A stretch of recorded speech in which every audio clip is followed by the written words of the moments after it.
Jangan lupa di-subscribe ya, di-like dan komen. Oh iya, jangan lupa juga diaktifin tombol loncengnya supaya kalian dapat notifikasi setiap aku upload video. Ya.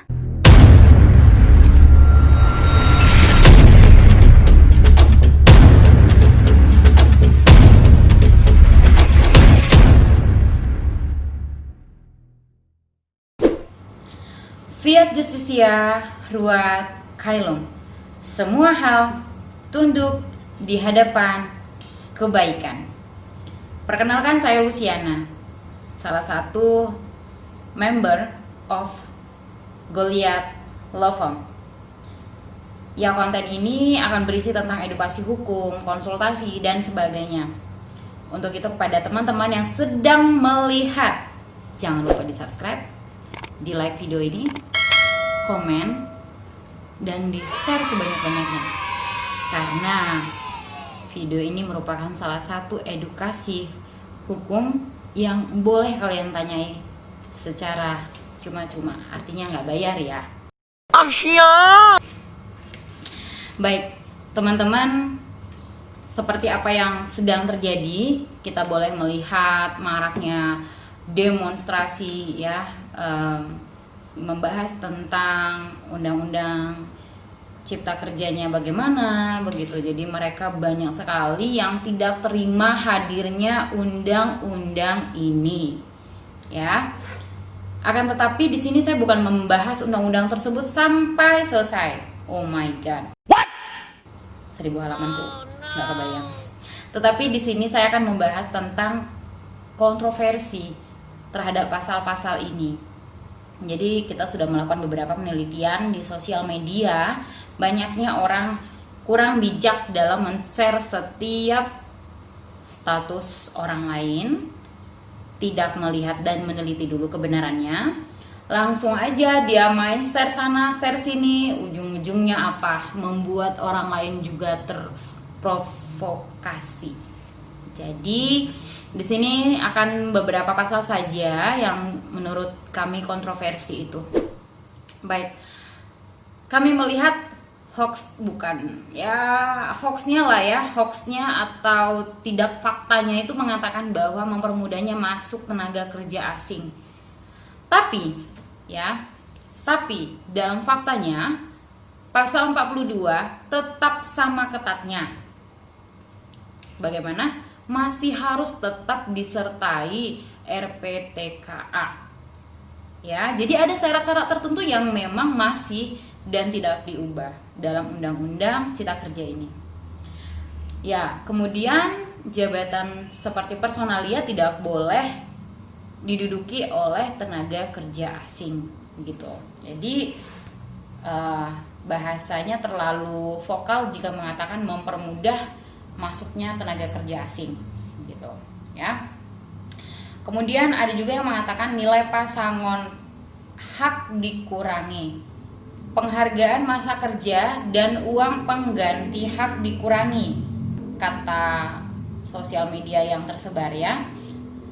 Dalam pasal 46A dan pasal 46D justru malah ditambah dari pihak pemerintah, yakni jaminan kehilangan pekerjaan atau disingkat dengan JKP, seperti uang tunai diberikan, peningkatan keterampilan, kemudian penyaluran pada pekerjaan baru ya. Jadi jaminan kehilangan pekerjaan ini adalah merupakan skema baru dari yang berkaitan dengan jaminan sosial ketenagakerjaan, yang mana itu tidak mengurangi manfaat dari berbagai jaminan sosial lainnya seperti jaminan kecelakaan kerja atau JKK, jaminan hari tua atau JHT, jaminan kematian atau JKM, dan jaminan pensiun atau JP-nya. Jadi tidak ada hak-hak dikurangi di sini, semua masih tetap sama ya. Pasal yang menjadi kontroversi berikutnya adalah kontrak seumur hidup, tidak ada batas waktu kontrak, katanya begitu. Nah, mari kita lihat pada pasal 59 ayat 3 justru bisa memaksa pemberi kerja mengangkat karyawan itu menjadi karyawan tetap. Ya, dalam pasal 61 ada uang kompensasi saat kontrak berakhir. Sebelumnya tidak ada diatur, tapi dalam undang-undang ini diatur. Jadi jika kontrak berakhir maka diberikan uang kompensasi saat kontrak itu berakhir. Begitu. Jadi ada juga positifnya, ya. Kemudian pasal yang menjadi kontroversi berikutnya adalah outsourcing bisa diterapkan untuk semua pekerjaan. Oke. Pasal 66 ayat 6, perusahaan alidaya atau outsourcing tetap mengikuti Permenaker ya nomor 9 tahun 2012 yang dibatasi hanya untuk 5 sektor atau jenis pekerjaan. Yang benar, Undang-Undang Cipta Kerja melindungi hak-hak pekerja outsourcing. Kemudian ada yang sering mengatakan di sosial media, men-share ya, katanya waktu kerja terlalu eksploitatif, begitu. Mari kita lihat pasal 77, waktu kerja itu masih tetap sama. Dan pasal 78, pekerjaan bisa mendapat tambah penghasilan dengan jam lembur sampai dengan 18 jam per minggu. Nggak ada terdapat kalimat itu ya. Oke, ada juga kontroversinya yang mengatakan begini, hak cuti hilang. Pasal 79, waktu istirahat dan cuti masih diatur dan tetap sama, mendapat upah penuh gitu. Jadi tidak hilang ya. Seperti cuti haid, cuti melahirkan dan juga tetap menerima upah penuh, tidak ada di otak-atik pasal ini. Jadi jangan disembarang share-sharekan begitu. Masih tetap pasalnya gitu. Yang terakhir, pasal yang menjadi kontroversi itu adalah upah minimum kabupaten atau kota atau UMK, katanya dihapus.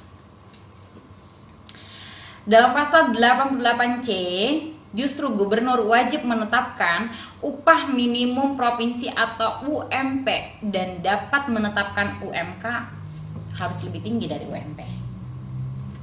Positif kan? Gak semuanya negatif loh ya.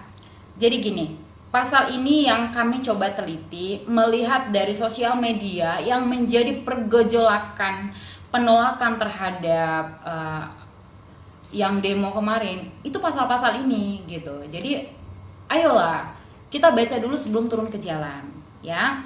Ada positifnya kok, banyak kok positifnya. Di sisi lain positifnya adalah merampingkan undang-undang kita yang sudah terlalu banyak begitu.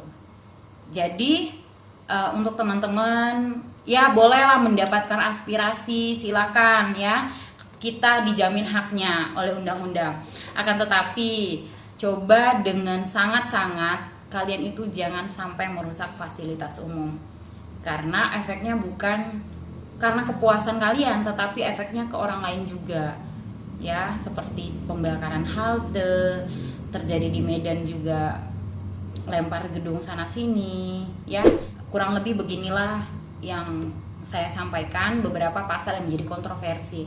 Untuk teman-teman jangan lupa subscribe ya, like video ini, dan komen kalian apa yang menjadi pertanyaan kalian di dalam video ini yang menurut kalian masih mengganjal begitu.